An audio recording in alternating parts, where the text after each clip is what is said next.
Question. Feel ka ba na pressured ka sa mga sitwasyon kung saan ka man naroroon ngayon? Feeling pressured ka ba? Dating alam ko yung feeling na pressured na yan, sa pressure cooker lang yan. Pero nung habang lumalaki ako, nagkakaedad ako, teenager, hanggang ngayon, naisip ko na nagagamit din yung word na yan kapag ikaw ay nasa sitwasyon na incapable ka na mag-decide kasi overwhelmed ka sa emosyon o sa dahil sa sitwasyon kung saan ka naroroon. Diba parang hindi ka na rin makapag-analyze kasi gulantang ka na. And then, anong gagawin ko? Until may isa siguro na tatapik sa'yo na, uy, ano ba? Yun yung feeling pressured. Okay? School, naranasan natin yan kapag malapit ng exam. Sa bahay, kapag tayo na naka-assign na maghugas. Kapag sa work, may deadline na. Wala pa rin quota or something. Sa buhay, darating na si Judith at si Juna. Pressured ka na naman. Okay? Sa expectation sa paligid. Okay? Different expectation. Ito, iba-iba. Alin ba talaga ako? And you forgot yourself na. Yung pressure sa buhay is something na hindi mo pwedeng alisin. Nandyan yan parang mikrobyo. It's up to you kung paano mo siya tatanggalin sa magitan ng whatever meaning ng pagligo.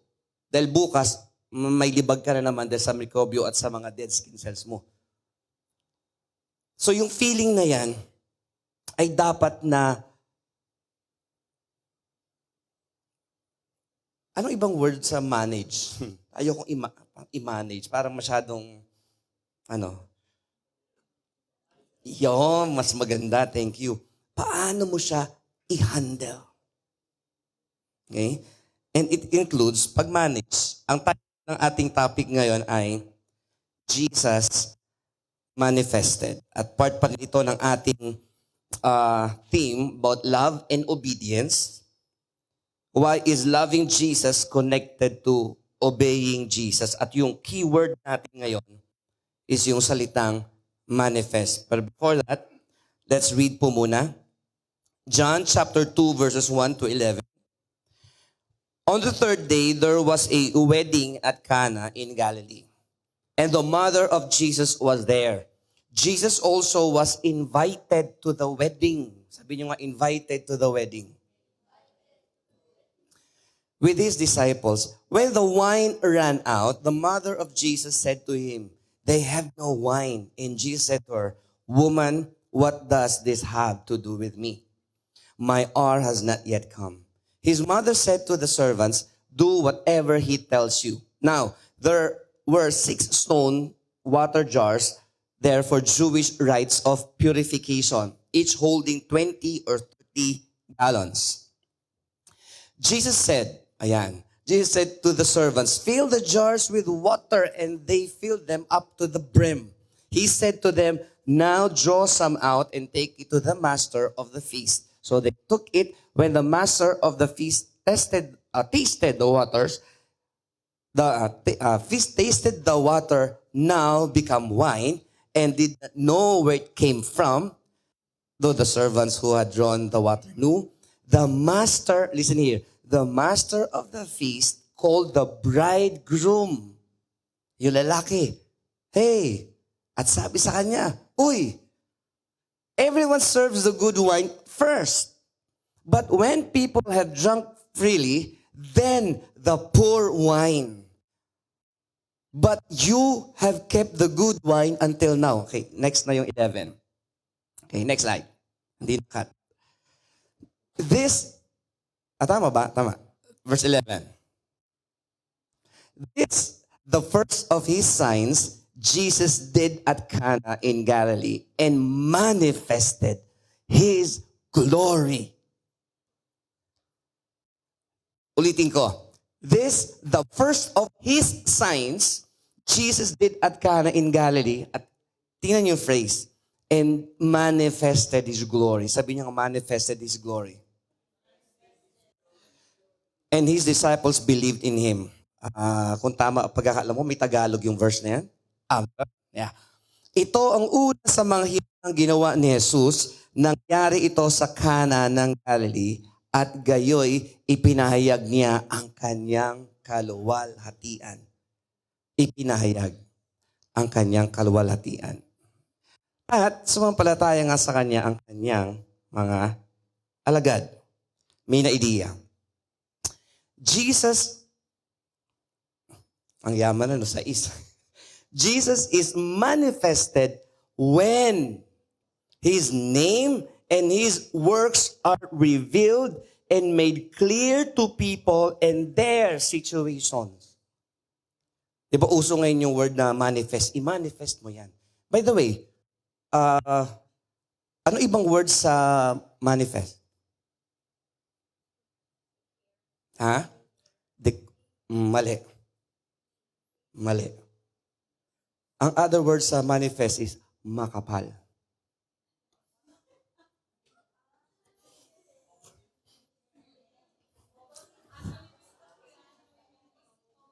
Okay? Manifest. Makapal. Okay? Seryoso na kayo. Okay, sabi ko sa ate ko kanina, ano yung ibang word sa manifest? Yun din sinabi niyo, yun din sinabi niya eh. Sabi ko, mali. Ano? Makapal. Nag-poker face ang ate ko at sabi ko, mamaya natawa ka ng kunyari ha. Kunyari di mo alam. Okay. Anyway, Jesus is manifested when His name and His works are revealed. Hindi lang kinuwento sa'yo, kundi ikaw mismo ang nakaranas. Itong preaching na to na sinasabi ko sa inyo ay in a way second hand na to sa inyo. Pero for me, it's first hand. Kasi bakit? Ako ang nag-search sa word, ako ang nagbuno ng ilang oras, at talagang nagsunog, nagkilay, nadama yung noo. So, I spend time. And Jesus manifests Himself through His word sa akin. And I'm sharing lang sa inyo yung na-manifest sa akin. Pero, magiging first hand ito sa inyo kapag nag-pray kayo mamaya-maya ng konti na Lord, beke naman, wag lang siya, ako din. Okay? So, yung keyword natin, manifest. Okay. Ayun. In Tagalog, doon sa verse na binasa natin, manifest ay ipinahayag. Okay, by the way, magot ka na ng ibang word sa manifest. Tama po yung sinabi nyo. Nangaasar lang ako. Okay? Ang word na manifest po ay isa sa mga translation into English ng word na phanero, na ibig sabihin ay to reveal or make clear. Ibang translation dyan ay reveal, seen, or something. At gusto kong ipakita sa inyo ang ilan sa mga verses, mag-skip pala tayo, no? Tama ba ako? Oh no, hindi ko na ilagay yung mga verses. Okay, hindi ko na ilagay yung mga verses na iba. Meron pala. Sorry, skip tayo ng konti sa slide number 25 ata. Ito yung ibang mga verses na manifest sa Bible. Sa John 2:11, yung binasa natin, yung John 17:6, I have manifested your name. In 1 John 1:2, the life was made manifest. We have seen it. Sa 1 John 4:9, in this, the love of God was made manifest among us. To reveal and make clear. Pero hindi reveal yung second hand. Yung may marinig kayong testimony dito, may marinig kayong kapitbahay o some other believers na nag-share ng story nila, ito yung naramdaman ko, naranasan ko, at itong miracle na ginawa ni Lord, that's not manifest sa'yo. Sa Kanya yon. Kasi sa'yo, nalaman mo pa lang, head knowledge pa lang yon. Pero naranasan mo na ba sa buhay mo? Hindi pa, pero siya naranasan niya.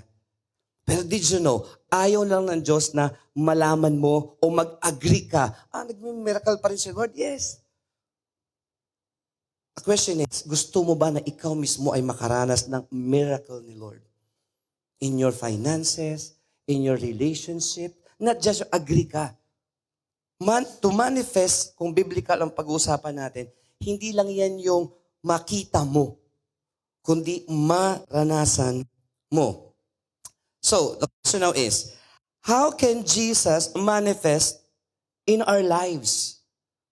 Hindi sa buhay niya na mag-manifest at manood ka lang at makigala ka. Oh, ang galing naman, naranasan mo si Lord. Pero before we answer that question, here's the thing. Maraming tao nakakaskip na maranasan ang manifestation ng Diyos. Okay? Paano? They love God, but they don't obey God. Sa konsepto ng mga Griego, na yun ang namanan natin, yung malaman mo ay parang galak na, wow, yan pala ang too much glucose para sa katawan ko ay hindi maganda at itong white sugar ay hindi maganda sa katawan, cancerous to, blah, blah, blah. Nalaman mo. Minsan satisfied na tayo na nalaman natin yun. Pero yung mag-manifest talaga sa'yo, nalaman mo na yun, ay ito, paano ko madidispose ang too much glucose sa katawan ko at maiwasan ko ang diabetes at ang insulin resistance at dahil doon ako ay maging malusog at hindi ako magkaroon signs ng iba't ibang klase ng insulin resistance and later on, hindi ako iinom ng something na against my, kung magkakaroon man ng diabetes. Okay? Yun ang manifestation. Yung magawa mo. Yung malaman mo, mangyayari sa'yo. Pero very tempting kasi, very tempting, ulitin ko ulit, very tempting na gawin yung bawal. Kasi ang bawal ay masarap. Bawal na pagkain, bawal na pag-ibig, bawal na lugar, bawal na salita, bawal na emosyon. Lahat iyon very tempting to experience at maiwala para maranasan mo yung hindi bawal at kalooban ng Diyos. So once again, how can Jesus manifest Himself in our lives? Number one, dalawa lang to. Una, invite Jesus into your moments. Balikan natin yung verse. This was the first time na nakita ko yung word na Jesus was invited. Okay? Balikan niyo yung verse. Ano sabi doon? Verse 2 ba yun? Jesus was also was invited to the wedding. Na-invite si Jesus. I don't know kung mag-anak niya ba ito or kabaryo niya lang or something. Pero He was invited. Now, going back sa ating sinasabi sa buhay natin, para mag-manifest si Jesus sa buhay mo, you need to invite Him. Alam ba nung mga kinasal at nung nag-organize ng wedding na, oy, by the way, nasa program natin, mawala ng wine, at itong in-invite natin ay gagawa ng wine, ha? Antayin niyo po yun. Walang nakakaalam. Same is true sa buhay natin. When you invite Jesus, hindi mo alam kung anong gagawin niya. Pero be surprised kapag gumalaw siya. Ang tanong, na-invite mo na ba siya? Ay, oo naman, Pastor. Na-invite ko siya every Sunday. How about Monday? Akin lang yan, Pastor. Medyo wala si Lord dyan kasi dyan ako nagkakasala. Alam mo yun? Pag Saturday na, mag-repent na ako, pwede ko nang invite ulit si Lord. Okay? Hopefully, hindi tayo ganon. Miracles happen when Jesus makes Himself known. When you invite Jesus, He will surely do a miracle sa buhay mo. Pero surprise yon. Pag sinabing surprise, hindi mo alam. Kasi kung alam mo, hindi na surprise. Kaya kailangan mong manatili sa pag-invite sa Panginoon, though hindi mo alam ang surprise, it will happen kung nandun ka together with Jesus nabubulol ako, sa circumstance mo. Hindi mo ma-expect na mag-miracle si Jesus dito, hindi mo nga siya in-invite dun eh. Jesus will not manifest Himself sa'yo kung hindi siya invited. Jesus is the perfect gentleman. Even sa church na pag-aari niya na, kumakatok pa siya. Saan ka nakakita na pag-aari mo, kailan mong kumatok? Di ba dapat may susi ka na dyan? Wala kayang susi si Christ dun sa church na to? Church ng Laodicea? Here I stand at the door and knock. If anyone hears my voice and opens the door, I will come in. Kanya yun, church. Kumakatok. Kasi there always must be this invitation sa Panginoon. May sakit ka. You invite the doctor into your life para tulungan ka. Same is true. You invite Jesus sa buhay mo para gamitin yung doctor para ikaw ay bigyan niya ng miracle. Next.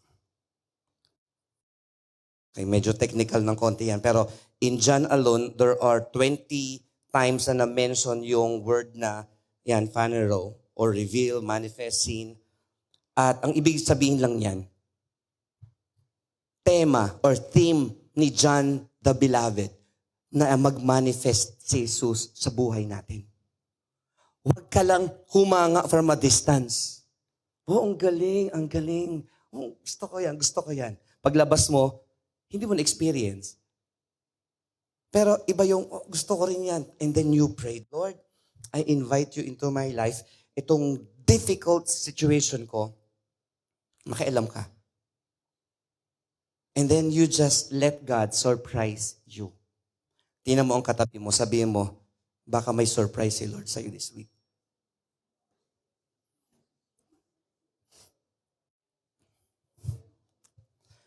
May isang story. A few years ago, noong nag-birthday ako, may isang mama na nagpadala ng cake through yung delivery. And then, hindi niya sinabi sa akin. Siyempre. And then,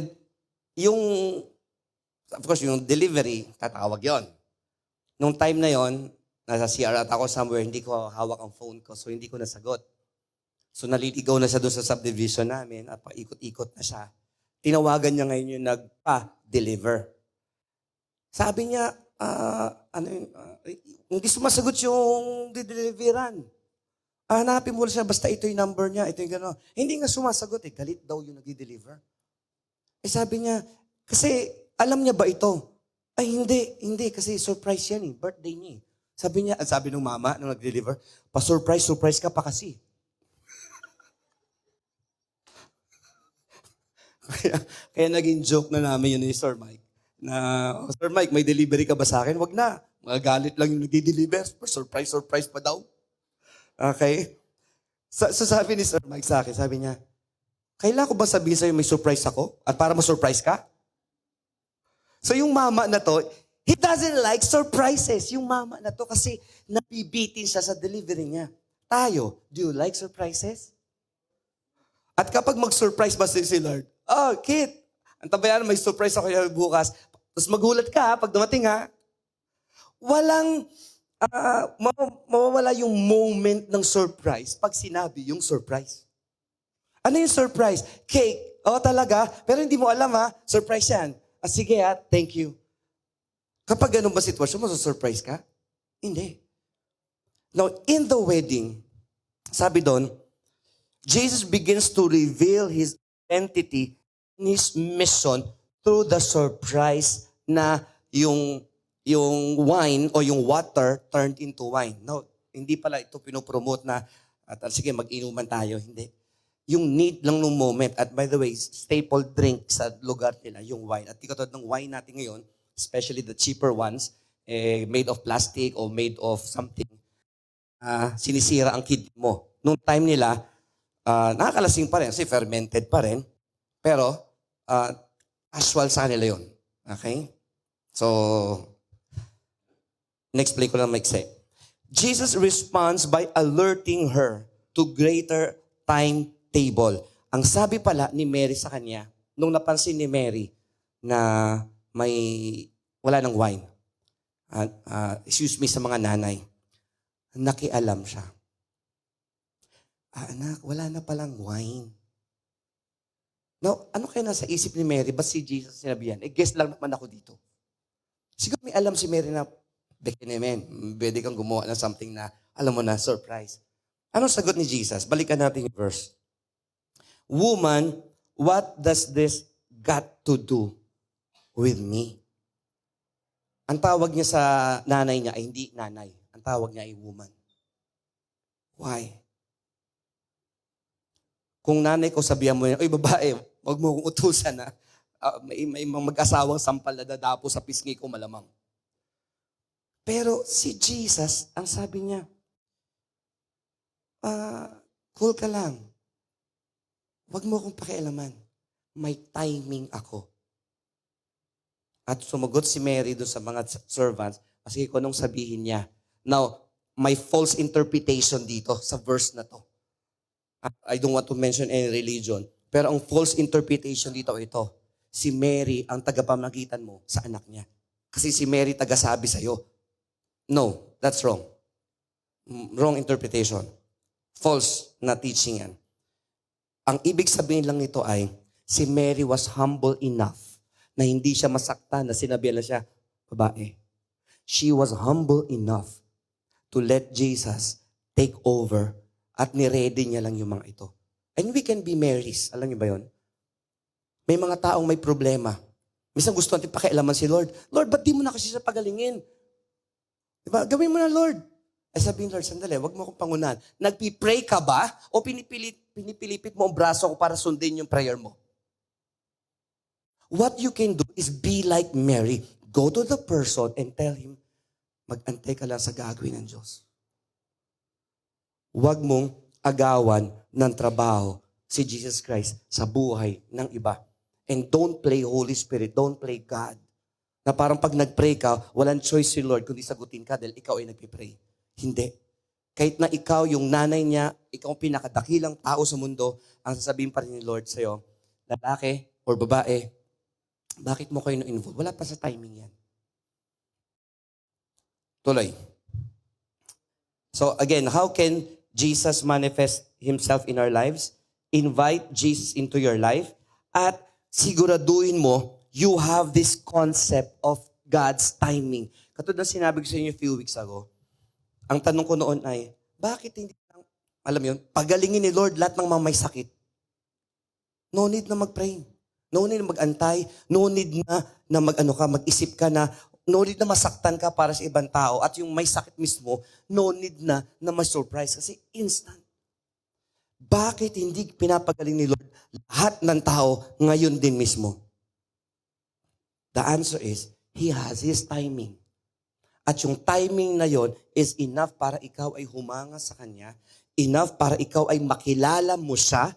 Kasi kung lahat instant na gagaling, lahat instant na yayaman, kasi kaya naman ni Lord payamanan tayong lahat. O yung katabi mo, 1 million, 1 million, 1 million. Sino pa walang 1 million dyan? Tara, taas ang kamay. Okay, bigyan 2 million yon. Okay, sama mo ng jacket pa. Kung ganun lang ang buhay, walang surprise, hindi ka hanga masyado kay Lord. Kasi easy to get, easy to forget. Pero kung may lesson sa buhay mo, yung kailangan mong magtiyaga na manalangin, magtiyaga na umattend ng church, magtiyaga na magbasa ng Bible, magtiyaga na magsabi sa Diyos na, Lord, I will wait until your perfect timing, not my perfect timing. Pag dumating yon, hahanga ka sa Diyos. Pero pag masyadong madaling dumating, Lord, pengi, di pa tapos, nandiyan na. Lord, pengi pambayad ng kuryente. Mainit ngayon, kaya 6.5 na. Okay, Lord. Walang masyadong nade-develop na closeness. Kasi imagine niyo, yung mga parents na bigay todo sa anak, at kung financial at ang material needs ay ibibigay lagi, napansin ko, hindi nade-develop yung relationship. Kasi ang daling makuha ng bata. Konting ingit, konting angal, pag hindi mo binigay, iiyak, magtatampo sa'yo, so you must give. Na-develop ang relationship, na-develop yung character ng bata, na-develop from bad to worse. na-spoil ang bata kasi bigay lang ang bigay. No, does God want to spoil us? Okay? Or gusto niyang ituro sa atin yung konsepto ng timing. Pero tayo kasi sanay sa instant, Lugin. Diba? Instant na bagay-bagay. Ayaw natin mag-antay. Mag-antay sila sa akin. Kasi mainipin tayo eh. Okay, sino dito ang mainipin? Huwag niyo sabihing ako lang. Mukhang ako lang. Okay, sa mga plastic po dyan, mamaya mag-usap tayo. Okay. I mean, lahat tayo ay may sense ng mainipin eh. Mas gusto natin na tayo ang inaantay kesa tayo ang nag-aantay. Minsan, or dumadalas, yun din ang ginagamit natin kay Lord. Lord, ano ba? May lakad pa ako. Dapat bilisan mo, Lord. Hello? Pakitingnan yung katabi mo at sabi mo sa kanya, may lakad ka ba? May meeting pa mamaya. Okay? Tuloy tayo. The invitation for believers. Yan. Sino dito ang mga believer ni Jesus Christ? Pakitaas ang kamay at huwag ikahiya. Okay, so mga nasa online, yan. Nakikita ko dito. So, believer ba tayo ni Jesus? No, here's the invitation. The invitation for believers is to bring their needs before Jesus and trust in His perfect timing for revelation and transformation. Huwag kang umarte ng may victim mindset. Kawawa ako, dapat bilisan ni Lord. Ay, yung church nagpipray, ba't di nangyayari? Ganito nangyayari. Okay, ayan, kasasabi at kadadaldal, yun, binalat na. We need to go into this invitation. The invitation is to invite Jesus. Diba? Kaya meron po akong invitation, especially sa mga workers. Sa October 22, konting commercial lang, next slide. Sa October 22 to 24, meron po tayong convention. Okay? Pag-uusapan natin dyan, workers ng UVCC, attention. Pag-uusapan natin dyan ang next 5 years ng church. And if you're not excited, ngayon pa lang ma-excite ka na. At I'm not talking about yung excitement na masaya ka. Hindi yung excitement na, Lord, i-manifest mo ang sarili mo sa amin. Ayun, palakpakan natin ang Panginoon. Amen. So commercial yan. Number 2, why do you need Jesus to manifest Himself in your life? This is the how na pala. Okay, tama ba yung tanong ko? How can Jesus manifest? Tama.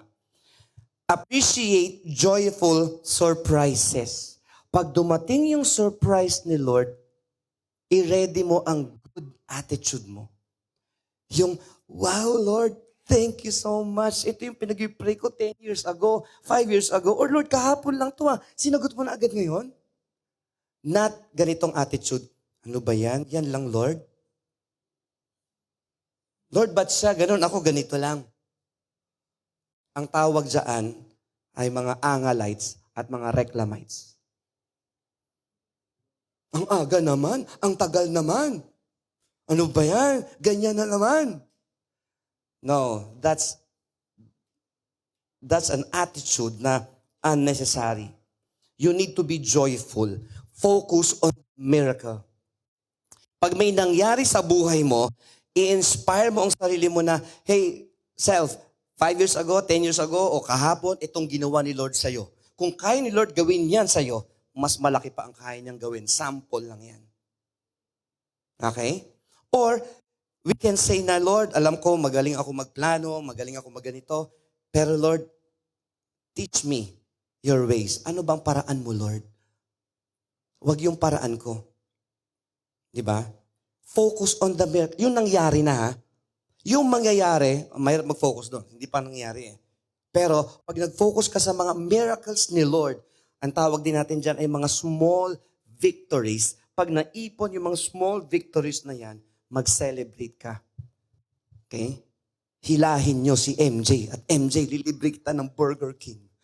Talagang kailangan ko, bakit, pastor, anong nangyari? Basta pasalamat kay Lord at ikaw ang ililibre ko. Talaga? Okay? Oo. Dalang ba wallet mo? Okay yun, maganda yun. So, pag-usapan natin yan mamaya. So, you celebrate with me. Kahit maliit lang yan, Seth. Meron kang worth it na i-celebrate. At kung ang budget mo ay pangkikiam lang, wag mo ipilit yung Vikings. Pangkikiam ka lang. Ang mahalaga is not the food, but the celebration. Okay? Kaya next week po, meron po tayong every fifth Sunday na workers meeting. Ini-invite ko po, especially yung mga nag-birthday ng April at ng May. Pagsamahin natin lahat yon next Sunday, let there be a mini feasting. Kung anong kayang dalhin, mga April at May. Kung yung June, gusto nyo yung advance, go lang, wala nagbabawal sa atin. Dahil meron tayong meeting ng workers. Okay? So, paki-remind na lang po iba. The transformation from ordinary to the extraordinary emphasizes the theme that when Christ makes Himself known, tingnan nyo, ulitin ko, yung transformation na parang small victory into huge victory, yan ay nag-emphasize na magpapakilala si Lord sa'yo, hindi through other people, kundi sa'yo mismo, in your own situation, at magdadala yun ng lasting changes sa buhay mo, and lalo kang hanga sa Panginoon. Amen? Isang story. Every Tuesday morning, 9 o'clock, may mini-meet ako online na yung isa ay cancer patient na cancer survivor na. Invite niya yung friend niya para makausap tayo. So, nagkaroon kami ng first meeting and then later on na-organize na, sige, every Tuesday. Sabi ko, sige, kaya ko nang gawan paraan yan. Online naman. So, yung mag-asawa na nag-invite ay taga-Canada at yung friend nila na babae at may asawa din, ay yung babae ay nasa Taguig, yung lalaki ay nasa Malaysia. At meron silang anak na 4 years old na may sakit na ang tawag ay severe, severe. Basta yung platelets niya ay sobrang baba. Sa sobrang baba, 0 na. Kailangan siyang bigyan ng transfusion ng blood every week or every other week. 4 years old batang lalaki. Okay? If Maps is listening, ito yun. Okay? So yung mag-asawa, Aldrin and Mapol, ay so desperate at talagang hindi namin alam. So may nagkwento sa kanila. And then, na-meet ko, and it has been happening for the past 2 or 3 months. At narinig yun rin siya na nag-testimony a few weeks ago sa inner healing session. At ito yung miracle doon. Una ko sinabi sa kanya, unang-una, hindi po ako nagpapagaling. At along the way, sinabi ko sa kanya na gusto ni Lord na humanga ka sa kanya. At ang prayer ko lagi, Lord, pahangain mo yung family nito sa'yo at yung mga doctors involved. Actually, panahon pa yan ng early days ng UVCC. That was and is always my prayer na, Lord, pahangain mo sila. Hindi ko alam, nag-stick pala sa isip ng mag-asawa na yon. 2 weeks na kaming nag-meet. And then on the 3rd week or 4th week ng meeting namin, sinabi niya, Pastor, every week or every other week, I'm not sure, sabi niya, bago mag-transfuse ng dugo sa anak ko, na ngayon hindi ko na alam kung kanino dugo yung mga yon, i-check ang kanyang blood platelets. Since ang bone marrow niya ay hindi nagpuproduce ng blood platelets, ang nangyari ay nagsi-zero iyon. Dependent na siya sa transfusion, blood transfusion. Sabi niya, Pastor, may nangyari. At bago ko sabihin niyo ano yung nangyari, sabi niya, Natandaan mo yung sinasabi mo lagi na yung prayer na, Lord, pahangain mo sila. Yung mga doktor po na nasa Malaysia, dito sa may St. Luke's, Manila, ay nagtataka sila. Supposed to be ito ay after a few months or weeks, ito dapat ay mapupunta na ng leukemia. And then, ang tawag doon, yung kailangan maglagay ng bone marrow, a bone marrow transplant.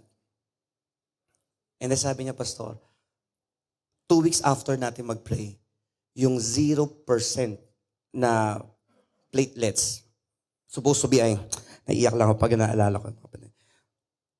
Supposed to be ay 150 na naging zero. Kahapon po ano isang araw or last week, sabi niya, naging 40,000 plus na. From zero.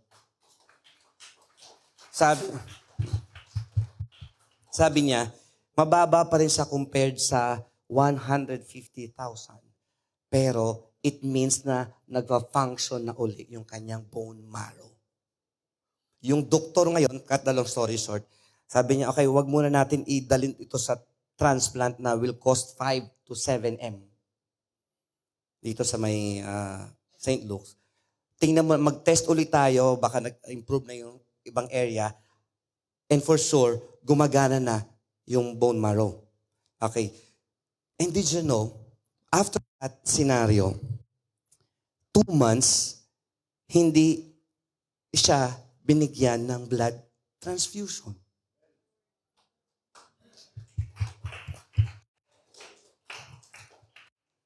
Okay? Later on, papagkwentuhin natin siya dito. Pero alam nyo, yung moment na yon, along the way, even last week, itong week na lumipas, twice na kami nag-meet kasi sobrang excited yung couple. At sabi ko, well, the honor is mine.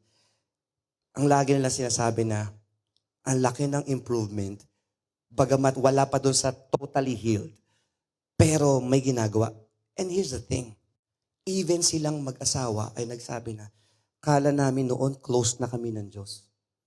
Ngayon ko na-realize, ang layo ko pala sa Diyos. Kahit na may religion ako. And yung pag-uusap namin ay lagi nandun sa emotional at inner healing at transformation nilang mag-asawa. At consistent silang umattend ng inner healing sessions natin. At nag-i-invite sila, sinishare yung mga videos, at pinaparangalan ang Panginoon. Dahil bakit? Nagmamanifest si Lord sa kanila. Hindi lang dahil kwento ko na parang, oh, yung galing mo, Pastor. Yung misis mo ay nakasurvive ng, tawag dito, stroke. Pero kami, they have their own story na pwede nilang ipagsabi. Now, my question is, what is your story na pwede mo ipagsabi sa ibang tao? Those who believe Jesus must consider how Jesus can transform their ordinary situations into what? Experiences. Okay, next slide. Into experiences of divine joy. Kapag may nangyaring kakaiba sa buhay mo, that's a miracle. That's divine. And you need to invite Jesus and have joy in your heart now. Whenever na mangyari to, Lord, talaga, sige Lord, surprise me. Be encouraged to look for Jesus' subtle yet profound work in the mundane aspects of your life. Kahit na ordinaryo yan, that's a small victory. That's a small miracle. Ipunin mo yan and then papunta yan sa huge miracle. Amen? In conclusion,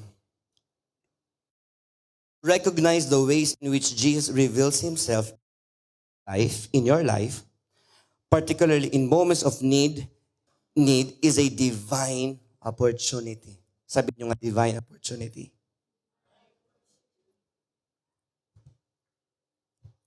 There are reminders to bring our challenges and situations to Christ and witness His miracles.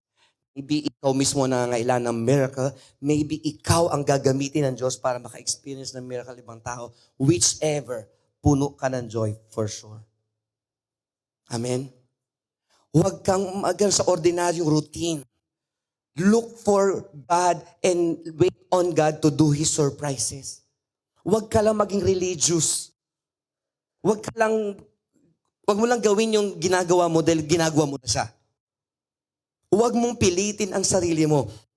Kundi mag-antay ka ng mga moments nyo ni Lord na hanga ka at mamamahal mo siya, masusunod mo siya, at tapos sinusunod mo siya, He will show His miracles, He will manifest Himself, and then susunod ka lalo kay Lord, mamahalin mo lalo si Lord.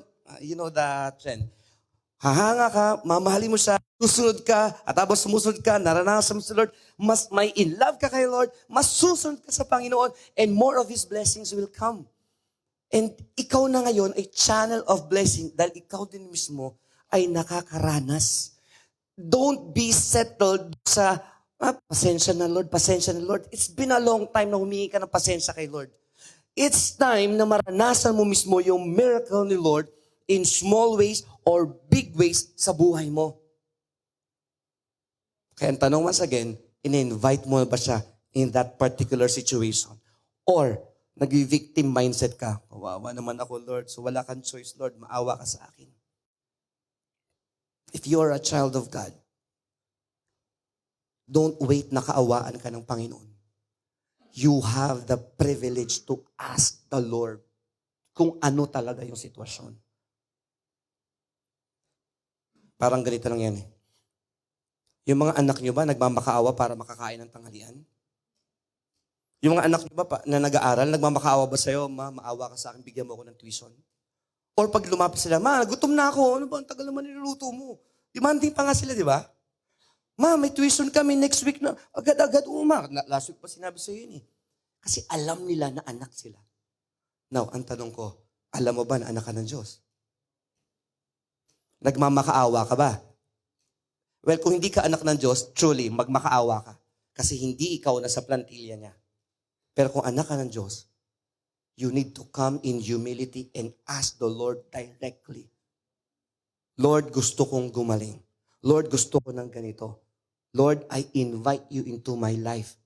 Pero be sure na mahal mo ang Diyos at sumusunod ka sa Diyos. Hindi pwedeng nag-aantay ka at naglalamierda ka sa kasalanan and then you're waiting for a miracle. Not in a million years.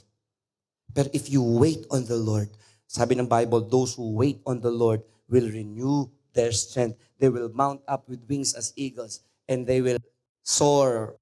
Okay, hanapin nyo na yung verse. Okay? Hindi kaya ng preaching na ito o lahat ng preaching dito na pinagsama-sama para ma-explain sa iyo how God does His miracles. What we need to do after this, maybe this moment, Lord, ano ang miracle mo sa akin? Lord, I invite you. At ano ang mga miracle blockers? Kasalanan. At marami pang iba. So now, as we end, brethren, may I encourage everyone, invite mo si Lord sa sitwasyon mo at i-surprise ka niya. Bow your heads and let's pray. Thank you, Lord. Heavenly Father, we respond with faith, Lord.